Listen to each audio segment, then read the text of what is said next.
Welcome, everybody.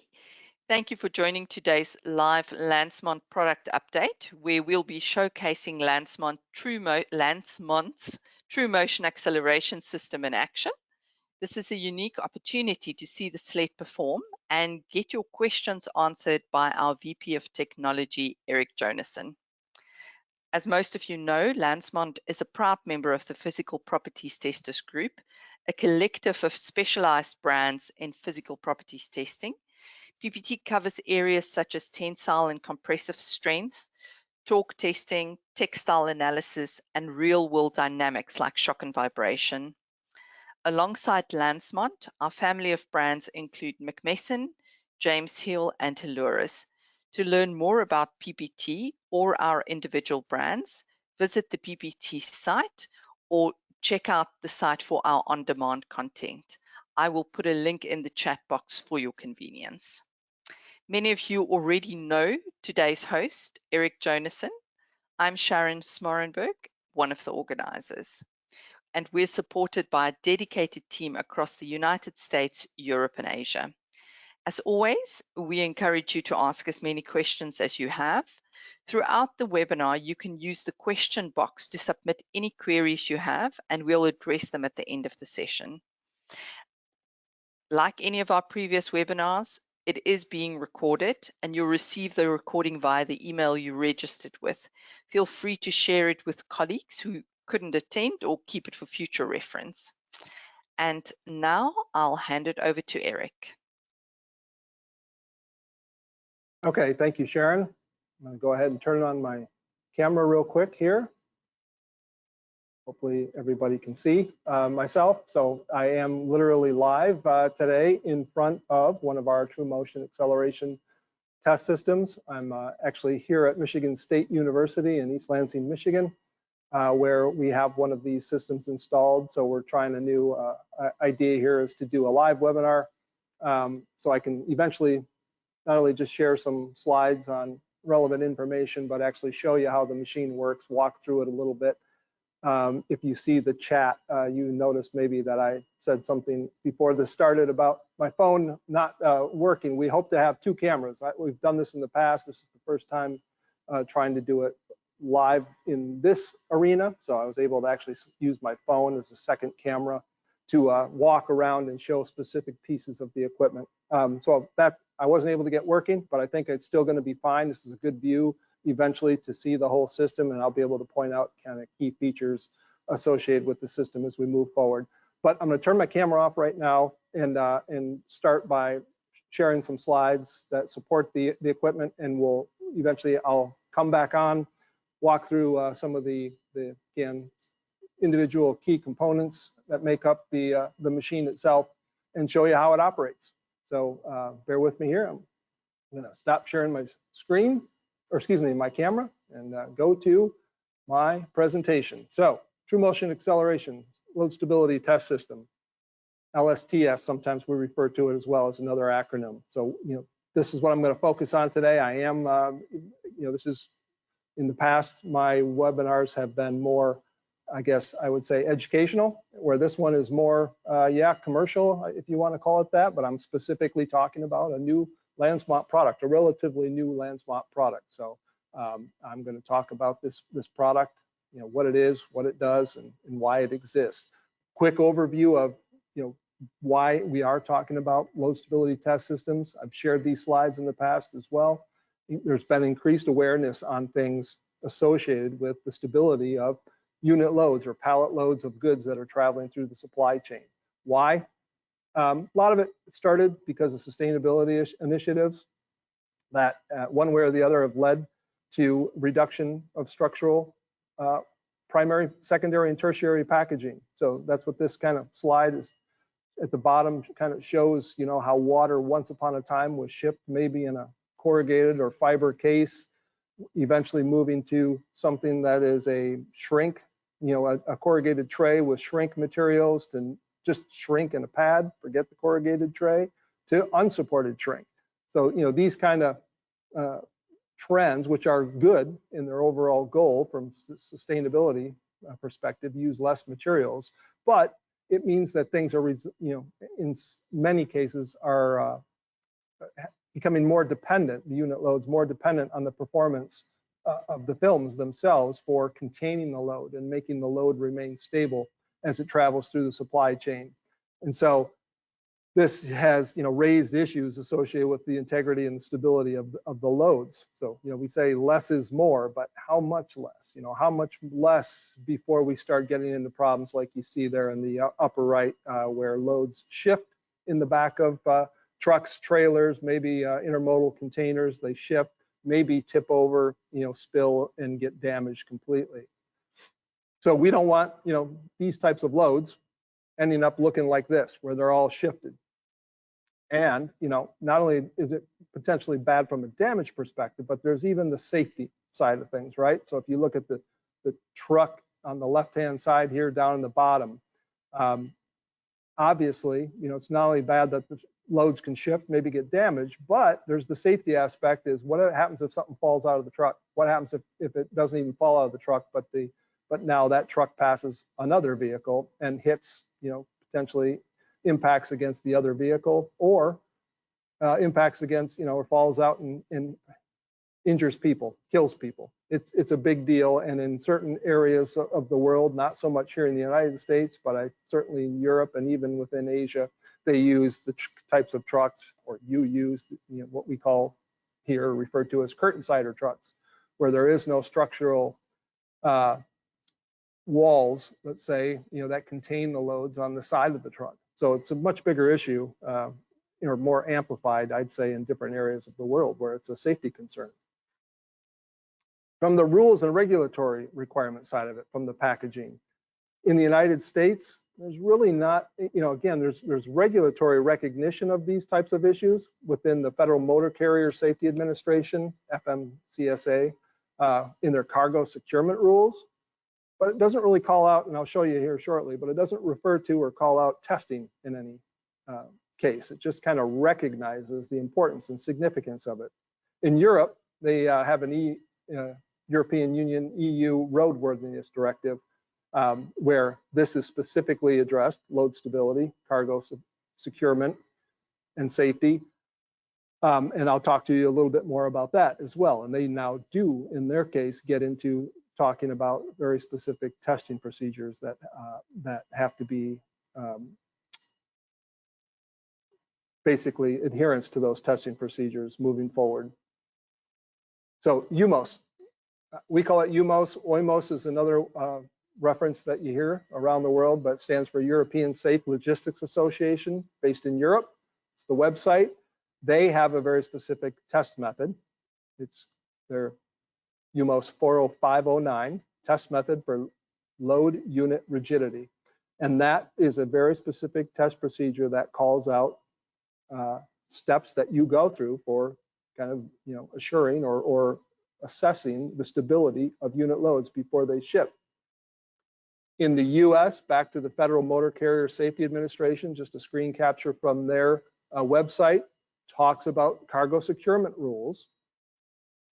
And the further you scroll down, you see it says performance criteria. And I kind of highlight there some numbers that you see.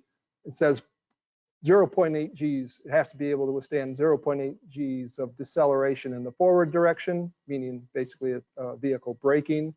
0.5 G acceleration in the rearward direction, meaning a vehicle accelerating from stop. And then half a G of acceleration in the lateral directions, side to side. So it talks about that. But what it also says at the very bottom, it might be hard to see, but it says motor carriers are not required to conduct testing of cargo securement systems. So no real, in the United States anyway, or North America, testing requirements specifically associated with this. What I'm sharing with you here, which these are, again, purchased, copyrighted procedures from UMOS, which is a nonprofit organization, but I just wanted to share 2 pages, the cover page associated with the test methodology, which again, if you're a member of the association, you have access to this, these documents that calls out this test method, 40509, test method for load unit rigidity. And it talks very specifically about the test, what the profiles, let's just say the test input profiles that you would run in a controlled laboratory environment, on a machine like we're talking about here today. So they are the ones that have the kind of the most, I would say, relevant test procedure as it stands today. And other than that, what I can also tell you is that there's a lot of interest in this area from the research side of things. And I'm here at Michigan State University today. So even at Michigan State, they have formed what's called the Packaging Distribution Consortium. So this is a screen capture from the School of Packaging at Michigan State that talks about this kind of new consortium and their the efforts that are driving the foundation of this consortium, part of which is focused on looking into the issues associated with load stability, not just from these, say, these test sled types of inputs, but also from vibration. Any type of these lateral dynamics, side to side or horizontal accelerations, whether they are, from vehicles braking, turning, accelerating, or from even vibration. The more dynamic, continuous motions that you would see from vehicles traveling down the road, over the rails, maybe even across the ocean. Looking into these dynamics and looking into methodologies for how to account for them. And not only for how to account for them from a kind of pass-fail criteria, but also how to account for them in a normal, say, or a more standard overall shipping simulation testing. So, not only do I want to kind of test to see at what point these loads may tip, shift, or tip over, but I also want to, like, what if these kinds of dynamics happen, a truck brakes and turns obviously a number of times during its transport. Well, there's a cumulative effect associated with all those, numbers of braking, turning, events, accelerating. So is there an opportunity to try to address that cumulative effect by doing X number of these types of events in a test lab scenario? Maybe not crazy extreme with the intent to cause failure, but actually the intent to simulate the real world, kind of worst of normal occurrences in supply chain. So what does it look like? This is a kind of a screen captures of data, which you see in the backside. The black, that's data off of a piece of test equipment. But the white overlay plot is something that is really a series of breakpoints, right? So this is a series of the breakpoints that you might see, that you would see in the UMOS 40509 document. Basically, they're acceleration versus time. So the y-axis is acceleration, the x-axis is time. And so basically we have, you plug in breakpoints, acceleration, at zero G's at 0 time, and then in this case, 0.8 G's at 50 milliseconds, and then you hold this constant. So there's a number of breakpoints that can get plugged into a machine like this. And then you basically play that back. You play those time history events back in that controlled methodology. And when you kind of zoom in on those types of events, you can really think of it as different parts. So what you're looking at is, in the initial stages here, is a change in acceleration. So it's a rise, right? A rise in acceleration, which in physics or dynamics perspective, a change in acceleration is over time is defined as jerk. And so you have, on the front end of these events, you have some amount of jerk, which is the more dynamic, as things go from rest to some acceleration level, that's a jerk. And then you hold that acceleration constant for some period of time. That's one of the ways you can use this machine. So we call that static, basically holding the acceleration static. And then there is a jerk in the other direction where we reduce, there's a change of acceleration in the negative side, come back to a zero acceleration perspective. And so there are different kind of ways of looking at these events, from the dynamic side of it, the jerk side of it, to the static accelerations. And in trying to understand how unit loads or products within those loads respond to these different events, parts of these events, the dynamic part, the static part, is what we're interested in really focusing on, you know, at least in some of these research efforts moving forward. And we can play different types of profiles back. So that was, you know, the last one I showed was a UMOS test procedure. If you were to run that at a, you know, you can, that same time domain profile can be run at different acceleration, maximum acceleration levels. If I go back there, you see this one reaches up, in this case, we plug in 0.8 Gs, which is a very significant, quite frankly, significant input for this type of a test. That's a 0.8 G UMOS test profile. You can run that at 0.2, you can run that at 0.4, 0.6, anywhere in between. Basically, you step through different acceleration levels to define at which point your load shifts to an unacceptable amount of overall displacement from the bottom of the load to the top of the load. So we can run this at different levels, but that's, you know, this is one time history, but we can also run different types of time histories. So this is a different one. You know, same thing. You look at the dots on that plot. Those are breakpoints, acceleration versus time breakpoints. We can plot 1, 2, 3, 4, 5, 6, 7, 8, 9, 10, 11, 12 breakpoints in this case into a machine like this. And this is a different, and I'll show you this one on the machine itself, but this is, you know, you might even look at that and say, well, that looks more like an oscillation than a you know, up and down, kind of like almost like a vibration or sinusoidal type of a characteristic to it. And it's in fact what it does look like when you play it back. So we can program these types of things into these machines as well. First time, the first machine that we ever built for this to meet the UMOS test requirements and test procedures was delivered to a company called Metropack in Reims, France, and this is, you know, the first system that we built in our shop in Monterey, California, and then this is the installation at Metropack in France. And this was back in the COVID timeframe, 2020 timeframe, the first one that we built, really again primarily for obviously an European application.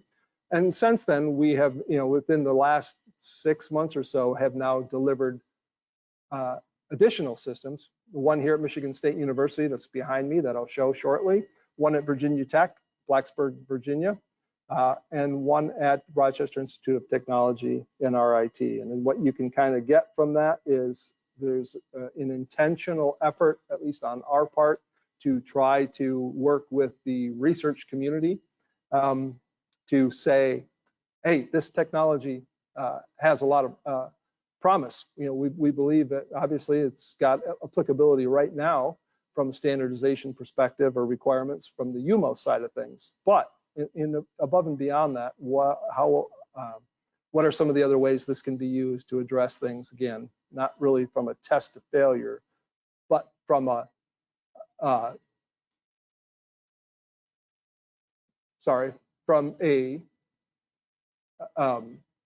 cumulative side of things. So this is more information than you need to see, but these are drawings from our system.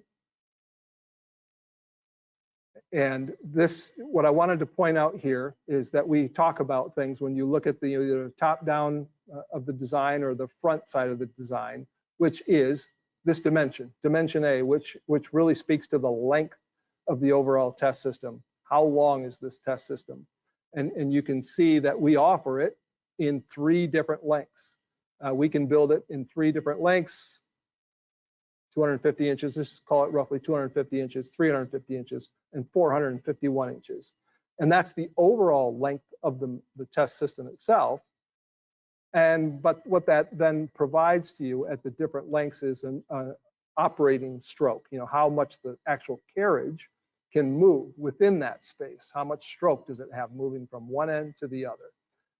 And so we have different lengths. And so like the system at the bottom, what that shows you is what we would call a 3-section system. So I just kind of highlighted those. See 1, 2, 3. Those are kind of, we call those the rail weldment sections. And so, you know, in this case, with this drawing that I'm showing here, that's a 3-section system. It's got 230 inches of overall stroke. And if we had only 2 sections, instead of these 3. If it was only 2 sections, it would have 130 inches of overall stroke.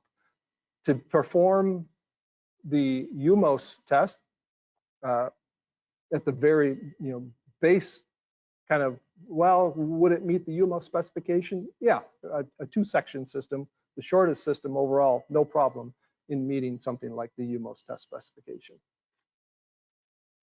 So these are these 3 systems. The one at the top is Michigan State University installation. The one on the bottom left is Virginia Tech. The one on the right, bottom right, is the RIT in New York. And so what you see in this case are different lengths. So the Michigan State system that's behind me that I'll show is a 2-section system. Why? Because they had physical kind of constraints where they wanted to squeeze this in the laboratory here on site. So they have a 2-section system, which still has quite a bit of performance associated with it, even with that shorter space. But the units at Virginia Tech and at RIT are 3-section systems. So they have, a third more distance or overall, length in the total system, but also in the amount of usable stroke that the carriage can travel within that operating envelope. And so what's important to understand, why does it matter? Why would I want different lengths? Well, remember, in basic dynamics, acceleration, velocity, and displacement are all related, right? So, I mean, if you think of a given space like, a sled like this, to create any dynamic, you have to move it from one position to another. And when you move something from point A to point B, you obviously have to accelerate it. It goes from stop, it accelerates, and it changes velocity while it accelerates. And then you got to stop it, at the other end, one way or the other, it's got to come to a stop. So all those things are related to each other: acceleration, velocity, and displacement. So the biggest driver here, when you're looking at these systems, is or that drives the performance of the machine, is really the space, the displacement. How much space do I have to work with? How fast can I get the thing going? And how quickly can I stop it? Or how much space do I need to stop it? Because again, you can launch something at a high acceleration level or a high G level and at a high speed, but just remember that, again, you got to slow it down and stop it at the other end. So all those things, kind of the physics of all that factor into how big or how long of a system that you would want to add to your laboratory to define the capability. And this is one chart that we use to show kind of the standard performance of these machines. And so what's on the bottom is the duration, is a duration of a dwell, let's just say of a constant acceleration level being held for some period of time.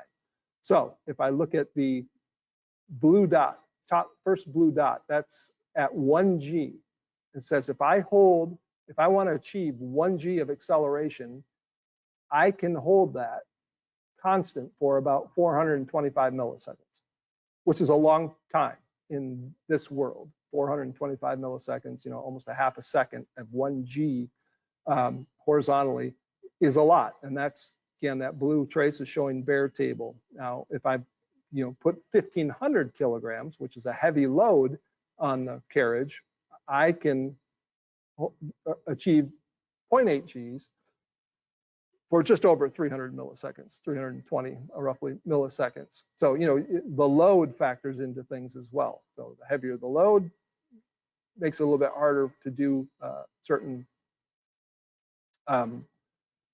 events from a max acceleration level. But all those things affect, the G level, what you're trying to achieve, and how long you can dwell at it. So for instance, again, I can almost achieve 0.3 Gs for 1 second of time with a 1,500 kilogram payload, which is a long dwell at a pretty reasonable, 0.3 Gs might not sound like much, but in the world of transport, 0.3 Gs is actually a pretty challenging and very realistic high, representation of acceleration that you would see in the the transport environment, cargo transport environment. So to be able to hold that for almost a second with a standard configured system like the one here at Michigan State is a lot of capability in the standard system. And then we do offer, these systems, yes, we can grow them. So this is that same kind of plot showing what we call a 2-section system, like the one that's behind me, but with a high performance motor, a bigger motor on it, allowing you to do heavier loads, higher Gs in that same space. And then we have a 3-section system, and then a 4-section system. And what this just is showing, basically what you see here is that you can grow, or increase the level of constant acceleration that you can expose unit loads to with the longer system. So now we're, in this case, we're approaching 2 seconds almost of dwell at that same 0.3 G level instead of 1 second. So 1.6 versus just under 1 second. So you can do longer dwells. And again, to do the longer dwells at high G levels, you need more oomph, meaning more power, more horsepower from a motor to get it going and maintain that acceleration throughout that whole duration. So real quick overview, and then I'm going to walk to the machine and show you these things myself. But what are we talking about here when we look at this system? This is basically a rendering of the machine behind me here at Michigan State. So key components, console.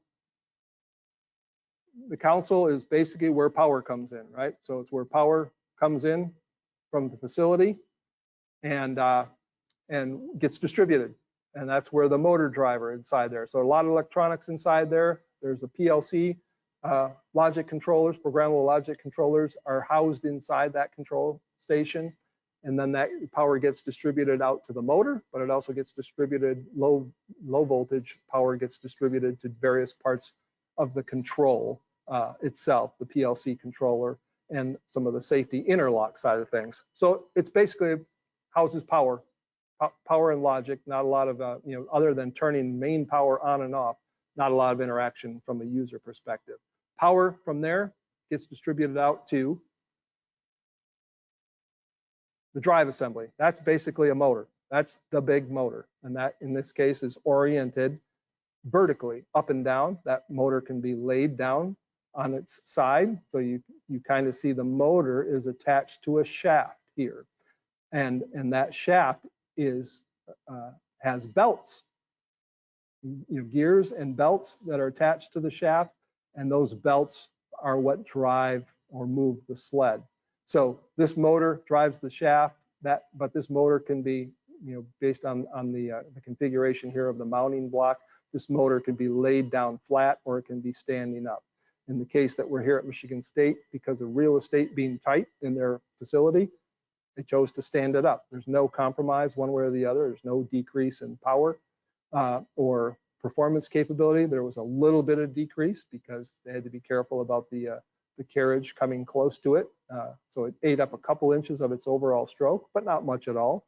So the motor is that's where all the bang comes from. That's where the power drives the system. And that, like I say, drives belts. So the shaft, in this case, 2 belts spin on that shaft, and they are rigidly attached to the base of the carriage. And so 2 belts spun from this shaft, rotating around another shaft on the other end, and rigidly mounted to the base of this carriage. Carriage assembly is basically, we call it carriage assembly. It's a sled. It's 1.5 meters square with mounting holes in the base of it. So, you can either allow things to move, slide, say, due to friction, on the sled itself or on the carriage, or you can block and brace things if you want to really challenge the load or the containment capabilities of the load. You can block and brace this to not allow that to move. And there are safety doors on both sides. So you can open these doors. I'll show you those, demonstrate. But you can open these carriage doors. They swing out of the way for loading and unloading of the products. Okay, so then we have control. How do we control them? There's a handheld user interface. Handheld control that's connected to the, with a simple cable to the control console. And that's the user interface, handheld user interface that we use, which is, I'll touch on a little bit of the simplicity of it moving forward. But we also separately from that use and offer this with data acquisition. So this is test partner, our test partner 4 data acquisition system that can acquire, with the right configuration of hardware, what we call DC response acceleration signals. So, these, since we're talking about, let's say 300 milliseconds on the short end of things, upwards of over a second holding accelerations constant to really accurately measure that type of dynamic over long periods of time, you need something that can handle, measurement accurately of static acceleration. And that is something that is used as a DC response accelerometer, which requires, for us, a test partner 4 box that has what's called bridge capability. So that's what they have here. That's what they have at the various installations is a test partner 4 system software with the bridge hardware allowing these DC response accelerations. Quickly on the software, really simple. I say to myself, 5 main screens, and you're looking at them at some extent. And from top left, I'll go from top left. This is really positioning. It says home and jog.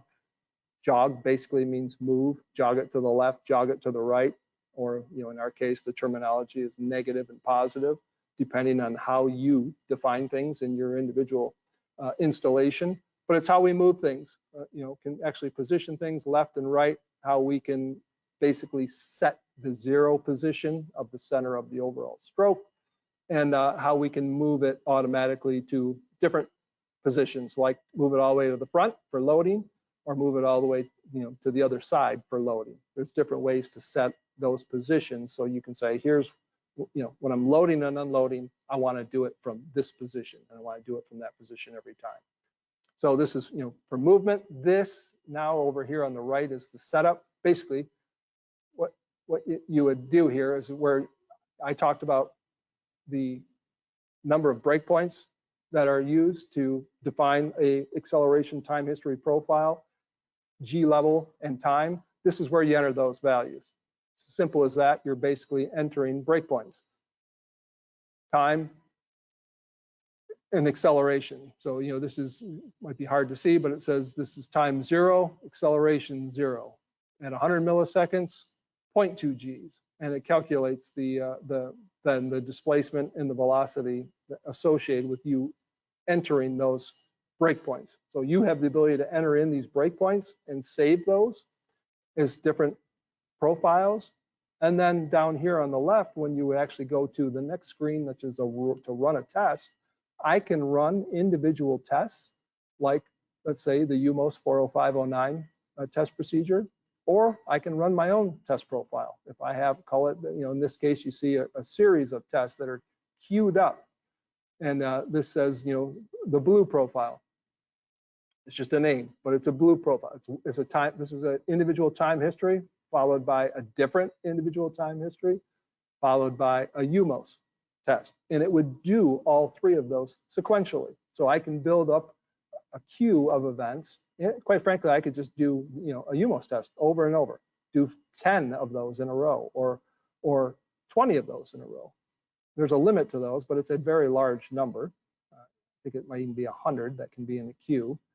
And not only can you run them sequentially in the same direction, fire it from left to right, over and over and over, but I can also fire it from left to right and then go in the opposite direction from right to left, and then from left to right. So I can go back, forward, back and forth, and I'll show you that here literally on the machine in a second.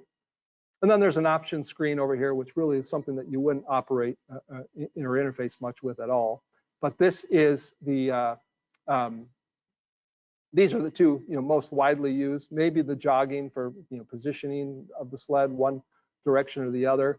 But really, it's a matter of maybe programming or loading specific profiles. But even then, once you've got those all loaded up, it's basically this screen here where you're running tests, loading different profiles into the queue and running the machine. And then the last main screen, there's 5 main screens, but the last one is basically a fault recovery. So if any of the user defined or safety interlocks that you can set yourself, we provide options for those. Can be photo cells, safety mats, things like that. You could have trigger the system to shut down, where you would need to go back in and then reset those if someone walked into an area they weren't supposed to, or if someone hit the e-stop button. Okay, and then lastly, and I'll show you this. This is actually not here at Michigan State, but they have the same setup here at Michigan State. But this is a slick, wanted to point out that not only do you have the handheld control that operates the system, but through an Ethernet cable that comes out of the control console, you can run that to a host computer and basically duplicate or replicate the controller on a computer. So that's powerful. So you can kind of see here, there's a handheld control, but this computer is actually showing the exact same thing that's on the handheld control. And it's the same computer that's hosting the Test Partner 4 data collection that's attached to the machine itself. So all of that can be viewed and operated from one computer station versus having a handheld control, maybe that you're holding or in your hands, but then a computer that's separately handling the data acquisition. Okay, so back to now present Michigan State. I'm going to go ahead and I'm going to exit this. I'm going to stop sharing my screen. I'm going to share my camera.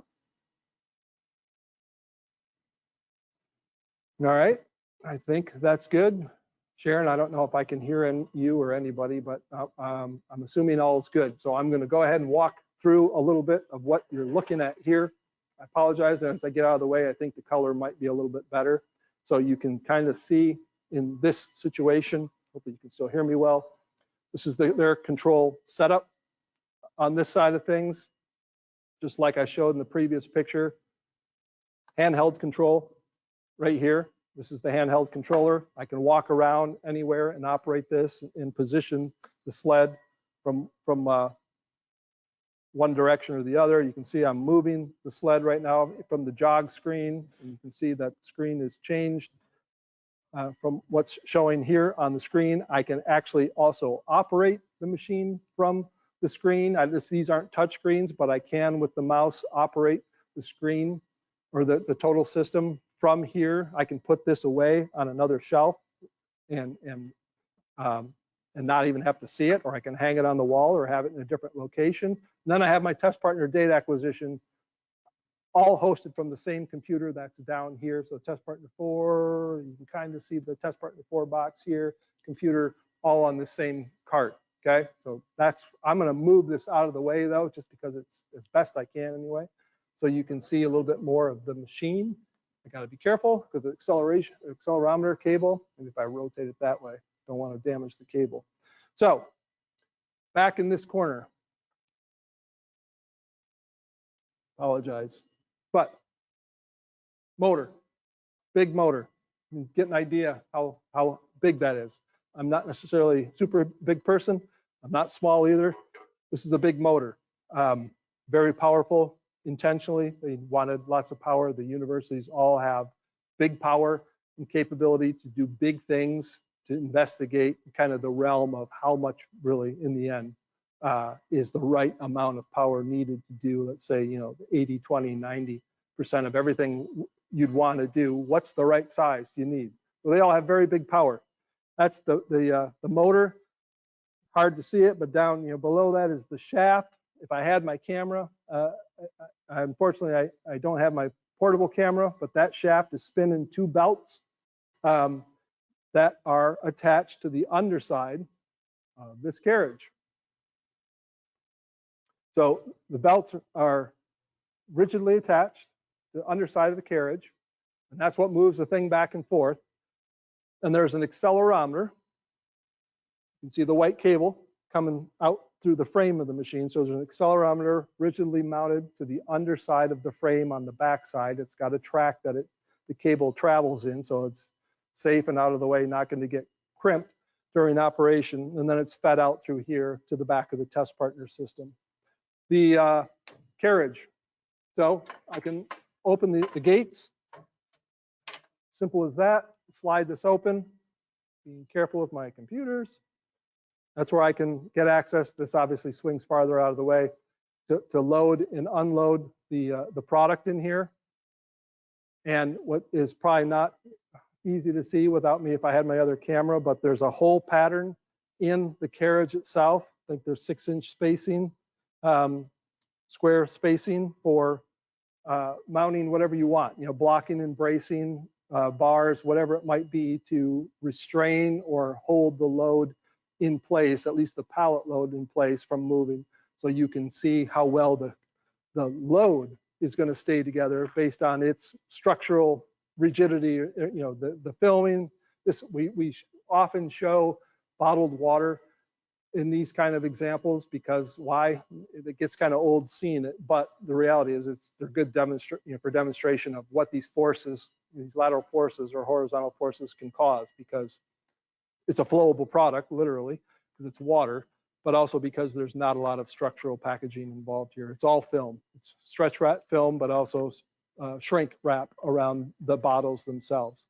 So good demonstration. What's important to in this case that I always point out, might be hard to see while we're here, but this load is like 2,000 pounds, right? Maybe more than that. Full pallet of bottled water, 2,000 pounds, super heavy. So I'm pushing on that, right, with all my might and not all my might, but pushing on that with a lot of force. It's heavy. I can't move it much. So you might think, wow, it's going to take a lot of dynamic, a lot of G-level input to cause that load to shift. And what you'll see, interestingly, is that it doesn't actually take that much at all. It doesn't take that much to cause that load to move, and a lot of that's due to the fact that, just like products have vertical vibration resonances, where they like to respond to dynamic inputs, unit loads have lateral resonant characteristics, where they like to move in this direction. The stiffness or lack of stiffness in the, how you develop that load defines what that lateral stiffness looks like, okay? So I'm gonna go ahead and run some tests real quick, realizing being careful of time. But what I'm gonna do is I've got a kind of a queue set up here to run, making sure, yeah, you can see some of this. I've got a queue of 4 tests set up, and they're all, in this case, using that UMOS 300 millisecond test profile, okay? And so it's going to run all at the same, kind of sequentially, without me having to interact with the control system itself.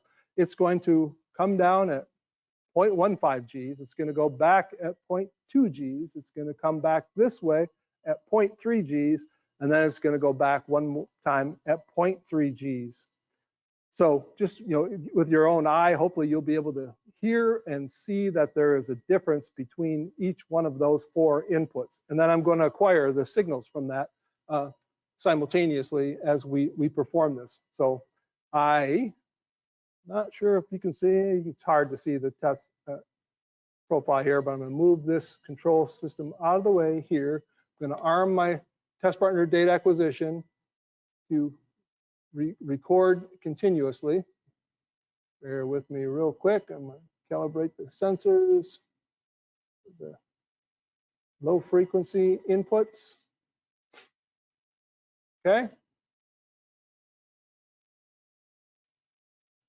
All right. Hit the acquisition. So now basically it's waiting for a signal or a trigger signal to occur. I'm going to start the system here.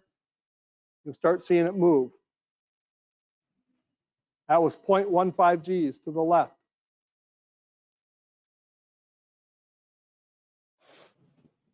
That's 0.2 Gs to the right.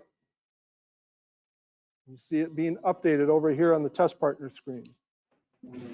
That's 0.3 Gs to the left. And that was 0.3 Gs back to the right. So it just did 4 of those tests sequentially. 1, 2, 3, 4. 4 different tests, really 3 different levels. And each of those tests is You can't necessarily see it, but they're recorded sequentially, 1, 2, 3, 4 in the last 4 that I ran here, with the acceleration time history shown here on the right-hand side from the sensor that's attached to the sled. So I'm going to run one other, I'm going to delete this profile, but I'm going to show you what one other profile looks like. You just delete these from the queue. So you can see what one of the more of the oscillations looks like. Clear the current queue. I'm going to add a profile. I'm going to go up here to this orange profile. I'm going to add that, close it. I will verify that it's good to run it. It says it is. So I will do the same thing here now. I will acquire data. And now what you'll see, this orange profile is more of where the sled is going to, or the carriage is going to oscillate in one direction, back in the other, and then back somewhat like to center. So it's, think of something more similar to what you might see of a vehicle that was turning for some reason, an avoidance, maybe a roundabout, or just an avoidance of trying, turning to the left, turning back to the right, and then turning back to the left. So this doesn't use a lot of stroke. Those last profiles use a lot of the total system stroke. This one you're going to actually see doesn't use much stroke at all. But watch, again, remembering how stiff and rigid this load is, as I'm trying to shake it myself, watch how much it moves during this test.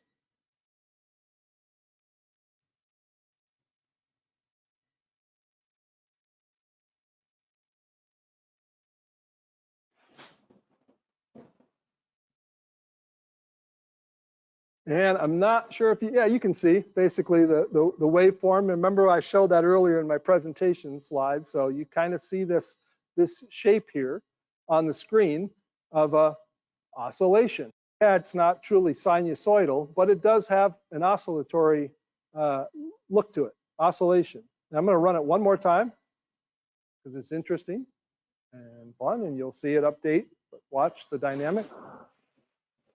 I can only do that so much before the load and it's not very big dynamic. There was not a lot of stroke there, but I can only do that so much. As you can see, the load is already starting to shift, rotate, walk just from that little bit of dynamic. So did I need to use all 130 inches of my stroke here? Quite frankly, I used about 20 of the inches of stroke to cause that dynamic. So it's all very interesting in, again, what is the right configuration? How much of this do I really need, and what am I trying to simulate by doing these dynamics? And because I keep saying just what you just saw there look like oscillation, which is kind of a way of almost defining vibration, it's important to understand that that is another capability that this type of system has, is not just doing these kind of long individual braking or turning individual time history events, but this has the ability to do some type of low frequency vibration dynamics so that we can understand what the lateral resonant frequencies are associated with unit loads. We can understand what they are for the current design. We can understand from what we know about the environment, do we want to stiffen that load? Do we want to do something to the packaging configuration, to the film, the amount of wraps, the type of material, a stiffer or heavier gauge film, so that we shift the natural frequency? And then we can put it back on a machine like this and retest it to see if our design, again, improve things. Did it make it, the intention was to make it stiffer and more rigid. Was it? We can actually measure it, not just kind of qualitatively, but quantitatively. We can actually measure things on a machine like this to see how it works. So with that, I am going to stop, because I know I'm probably at my time. I apologize, and maybe then some, but open it up for questions. And I'm hoping I can still hear. Sharon, if you're there. I am. I hear. Good. Thanks so much, Eric. Yeah. I heard, I apologize to everybody, but even halfway through that, I heard various weird sounds. So thanks for being sticking with us as we work through this. But it all seemed to work, but I got a little bit thrown off because I heard it sounded like my sound went away, but apparently it didn't. So I'm happy to answer any questions if anybody has any at this point while I'm here to show something or answer something. So we do have a question in already, Eric, and Okay. the first question was, how much power is needed for the system? Well, it's in this case, this is like the motor here is over 100 horsepower, so it's a big motor. But is that necessary to do what we just saw? You know, what I showed you, it's not using that horsepower. So you know, it does depend on the configuration. A standard configuration uses something that's a lot less, could use a lot less horsepower, like in the 30 horsepower range, but the power is still, you know, it's going to be like I think it's 480. And you know, I'm not sure the specifics, the absolute specifics on the lower horsepower systems, but there is big power here, to say the least. But the, you know, literally the horsepower in this system is, in my opinion, you know, for what I would say is 90%, maybe 95% of the applications for this type of testing, this is above and beyond, way above and beyond what anybody would need. Yet, everybody that has these systems from us has this big power, intentionally, again, because they want to almost define, from a research perspective, define what that, sorry, I'm trying to watch my hands here, but what is, you know, what is the max and min? What is the right amount?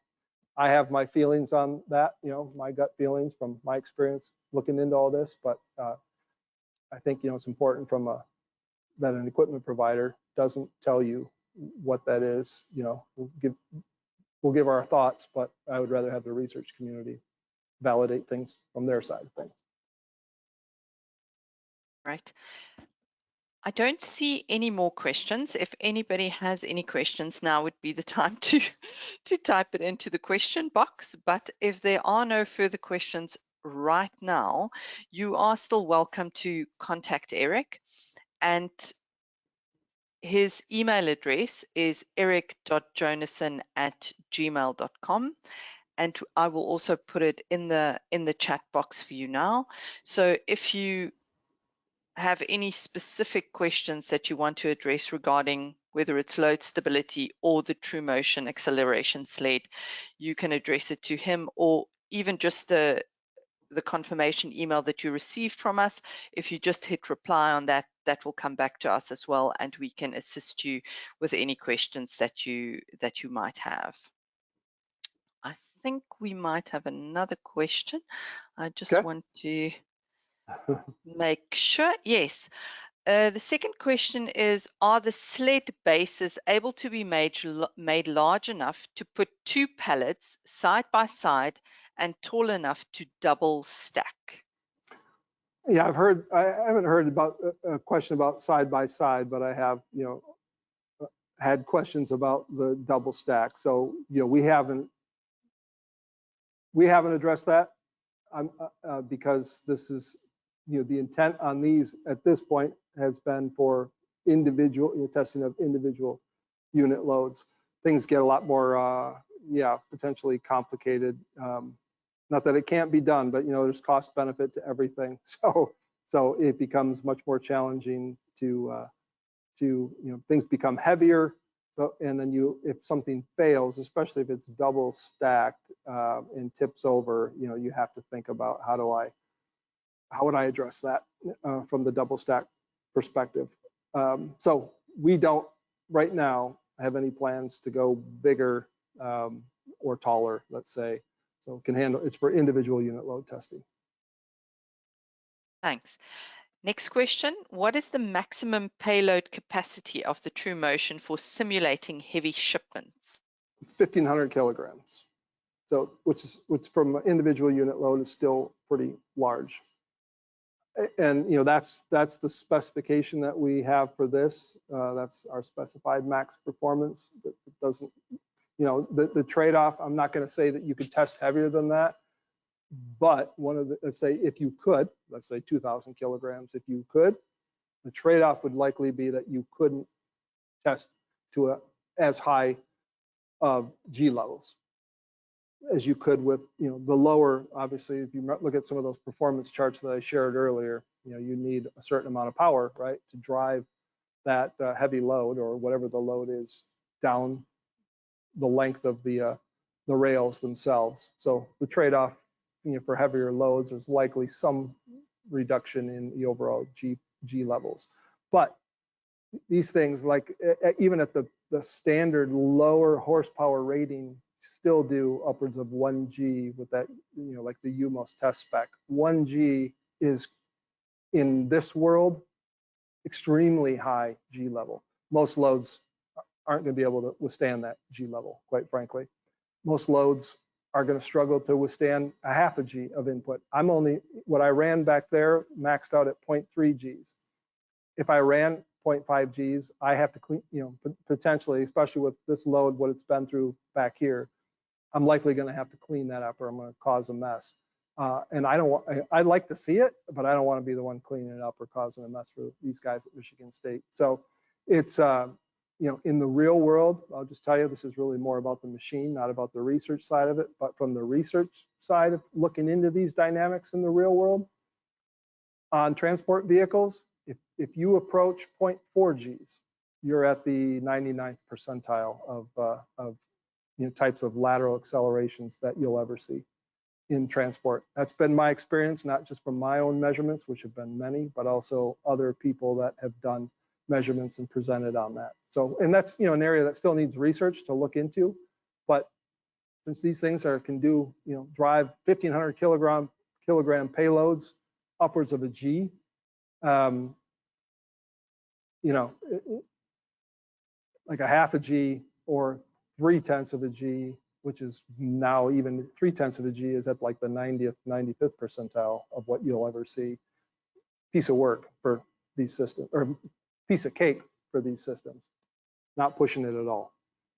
If you want excitement, you can generate excitement, but it's hard to correlate that or explain that. But why are you doing that? It's scary to see this thing move at 1 G. And this is a follow-up question to that, and I think you might have already answered that, but I'll read it anyway, just in case you want to add anything. But it's, what is the range of acceleration forces, G forces, that the TruMotion can generate? Yeah, it's basic. We manually dial it down to like 1 G at the max side of it. And again, I would caution anybody to ever, and you can dial that in, from an administrative perspective, like we could limit this one here. And there are reasons why we want to limit this one here to something like 0.8 Gs. So you can dial that down like a governing almost of a vehicle itself, but it's got the capability to do a G. And again, that might not sound like much, but that load that you see back there would be all over the place. It would basically explode at 1 G. That's a huge amount of lateral acceleration. Okay, next question. Can the TruMotion data be integrated with existing packaging design and analysis software? Well, the test partner can. So, I'm trying to follow my finger, but any of this type of data that we acquire from the sled, but you could also put instrumentation, for instance, different types of sensors on the load itself. So you could compare, let's say, if you literally put a sensor on the top of the load and you're measuring at the bottom of the load, the relative responses of those two sensors during an event will tell you if they're, it will speak to the frequency response of the load. So you can say, well, down at the base, it was only moving, it only experienced a half a G, but up at the top, it experienced 1 G. You had an amplification factor of 2 times during that event. And so you can export all that, data, any of that kind of data that comes from a test partner system can be exported to a ASCII format, Excel, and used. You export the time history events from the independent data collection, which is what test partner is. You can see on the handheld controller a representation of the profile that you put in there. I'll run back over here real quick.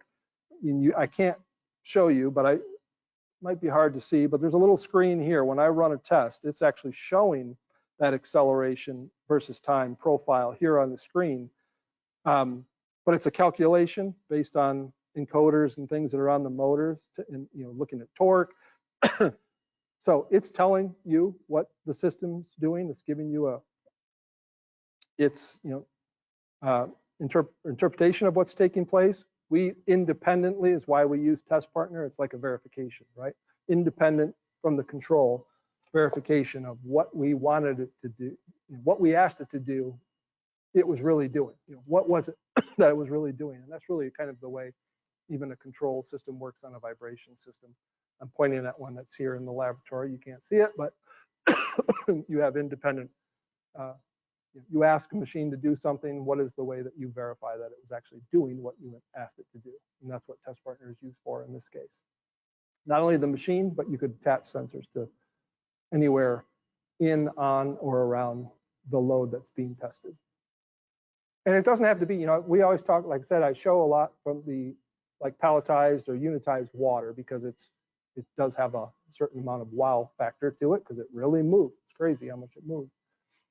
But I know people that use these for testing of crates. And those crates might hold very expensive electronics inside. So it's not just something as simple as, consumer product or consumer goods like water, but it could be crates holding server racks, right? That might have $500,000 to $1 million plus cargo inside with blocking and bracing, and you want to know how stable those loads are.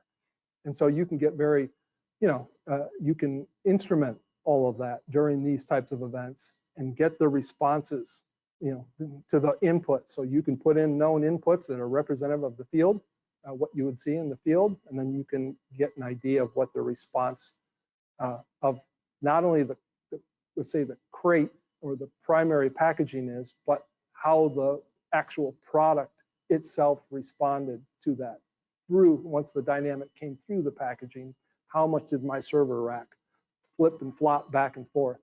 And am I okay with that one way or the other? And if not, there are things you can do to stiffen or soften, basically decouple the response of that product from the input. Thanks, Eric. Last question we can take. As part of the demonstration, the various inputs allow for X and Y displacement of the pallet per the inputs. Was the actual displacement of the load, top and bottom, measured to determine what energy gets transferred to the pallet load? Yeah, that's, like in the UMOS test, there are requirements to measure the amount of, so what you would measure normally, what you might measure in a test is the amount of the maximum deformation of the, at the top of the load compared to the bottom during the dynamic. And then what's the permanent amount of deformation, if any, at the end of the test. And there are different ways, to measure that. Obviously, after the test, it's easy to go up to the load and measure how much deformation between bottom and top. To measure it during the test, there are vision applications, using cameras that allow you to basically do slow motion. And quite frankly, you think of using something like high-speed photography with systems like this to show how much the deformation really occurs during the event.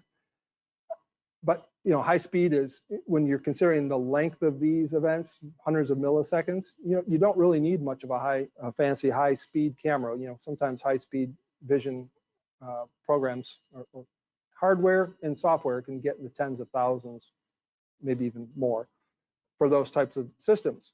But mobile phones, like 240 frames per second, probably more than enough, quite frankly, that you need to be able to capture something because of how long the actual dynamics are of these events, meaning 300 milliseconds plus, maybe even longer than that. 250, 500 frames per second is more than enough. So there are vision software we don't offer it. Lansmont doesn't our own software. Cameras are software, but there are vision. If anybody's interested, contact me directly. But there are software packages that basically I'll take any video that you have. That their software will take any video captured from even mobile phone, Android, iPhone, and you can basically calibrate what you're looking at the screen, on your screen. If you have known, measurements from point A to point B and point A to point C up at the top, it basically calibrates the screen, and then from that point forward can give you, if you put cursors on things in their software, it will tell you relatively how things move. Excuse me, and give you the measurements. So it can be software that works right with your own cameras, that you might already have right on your phone versus going out and buying cameras, and it works very well. I have a demo of that myself, and know where to steer you if anybody's interested in that. And that's doing it with vision technology. You can also do it with measurement technology that can be plugged into the data acquisition system like Test Partner, where you're measuring the signals. Awesome. Thank you, Eric. That's the last of the questions that we have for now. But everybody, as I said before, if you'd like to ask a specific question that's not been dealt with here, please contact Eric directly. And he is eric.jonassen@pptgroup.com.